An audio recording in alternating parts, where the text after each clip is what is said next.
साधकों का सबसे बड़ा सवाल ये होता है कि जो भी सामग्री या फिर भोग हमने शक्ति को दिया है या फिर चढ़ाया है, उसका करना क्या है। तो इस वीडियो में हम आपको इसी सवाल का जवाब देंगे।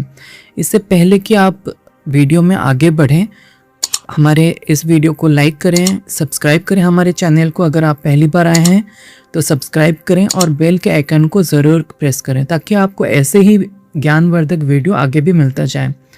साधना और नित्य पूजन में जिस मिठाई के पीस को हम चढ़ाते हैं या फिर बताशे को चढ़ाते हैं, गुड़ या फिर मिश्री के दाने को हम चढ़ाते हैं, परी अप्सरा भूत प्रेत आदि को चढ़ाते हैं, उसे दूसरे दिन किसी पंछी को, गाय को, कुत्ते को खिला दें या फिर चलती नदी में बहा देना चाहिए। हम यहाँ पर उस सामग्री के बारे में बात कर रहे हैं जो चढ़ाया जाता है।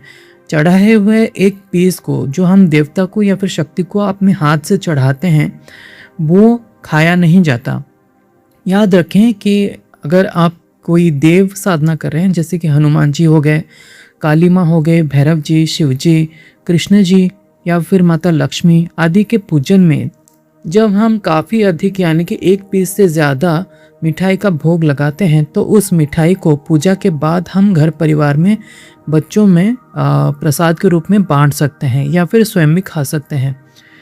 जैसे कि हमने एक पीस उसमें एक दो पीस हमने चढ़ाए, तो अगर हमें बांटना है, हमने 1 केजी मिठाई लाई, उसमें से 1-2 लड्डू हमने भगवान को चढ़ाए या फिर जितने भी भगवान को चढ़ाएं, वो चढ़ाए हुए भोग को हमें ग्रहण नहीं करना है।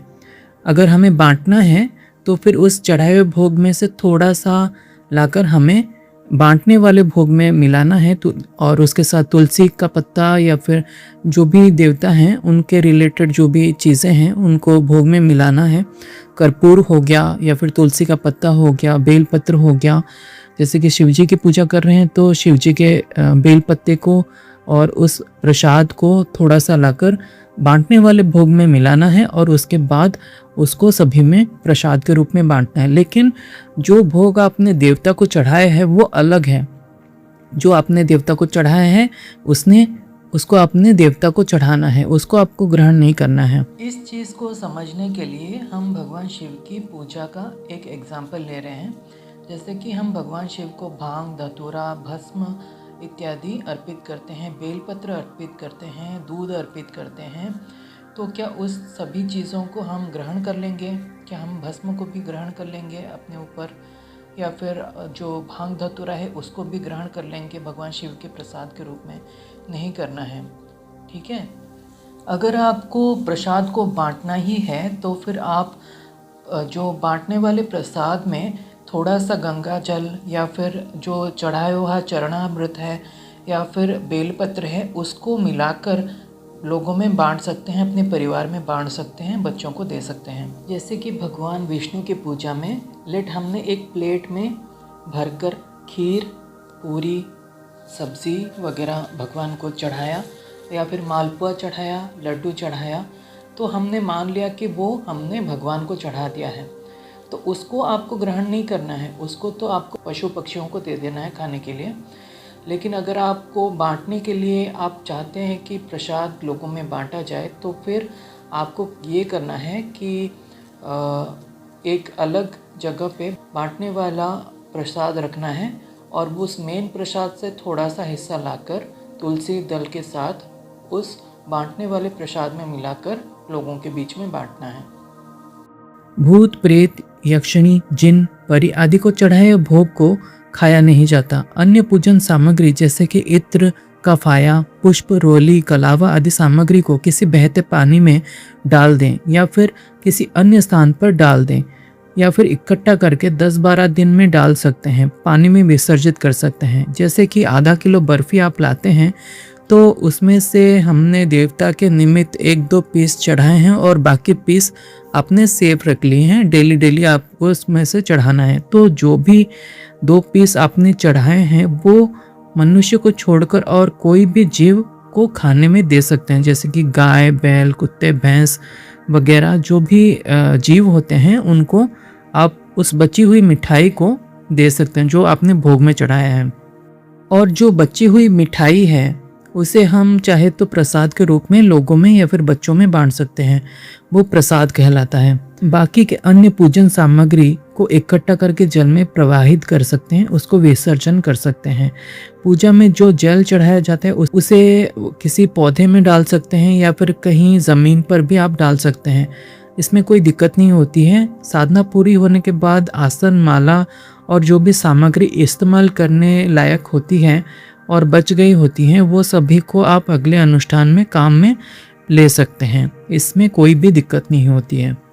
देखिए, मैं आपको एक चीज़ स्पष्ट रूप से बताता हूँ।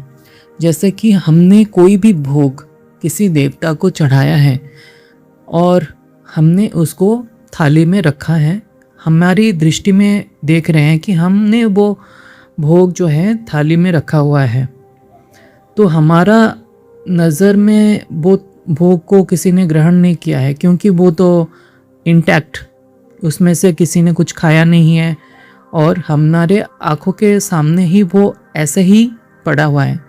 तो हमें ऐसा नहीं मानना चाहिए कि उसको देवता ने ग्रहण नहीं किया है। अगर हमने उसको देवता को अर्पित किया है तो हमें ये मानना चाहिए कि उसको देवता ने ग्रहण कर लिया है। हमारे सामने वो प्रसाद रखा हुआ है, इसका मतलब ये नहीं है कि उसको देवता ने ग्रहण नहीं किया है।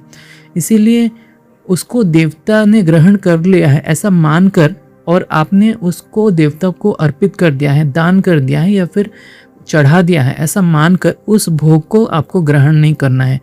और अगर आपको किसी देवता की पूजा में आपको बांटने के लिए ज़्यादा प्रसाद आपने बनाए हैं, तो उस चढ़ाए हुए भोग में से थोड़ा सा आप लाकर उसको संबंधित देवता के जो अन्य पूजन सामग्री है, जैसे कि बेलपत्र हो गया, तुलसी का दल वगैरह मिलाकर आपको दूसरे जो भी बांटने वाले भोग में मिलाकर आपको लोगों में बांट सकते हैं।